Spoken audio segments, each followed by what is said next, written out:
Rasululloh aytadilar, 7 toifa kishilar bor, 7 xil odam bor.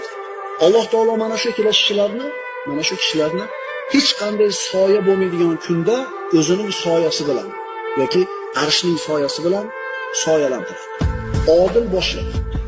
Ikkinchisi, Robbisining ibodati bilan ulg'aygan yigit. Yigitlik davrida gunoh ma'siyatdan uzoq bo'lib, ibodatda ulg'aygan yigit Allohning arshini soyasida turadigan ikkinchi odam deb aytiladi. Uchinchi odam, qalbi masjidlarga bog'langan kishi. To'rtinchisi, Alloh uchun birlashgan ikkita odam. Alloh uchun bir-birini do'st tutgan, Alloh uchun birlashgan va Alloh uchun ajrashadi.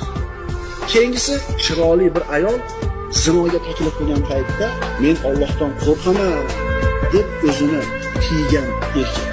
Keyingisi, sadaqa qilgan odamki, maxfiy qilgan, chop qo'li qilgan sadaqasini o'ng qo'liga bildirmaydi. Keyingisi, yolg'iz qolganda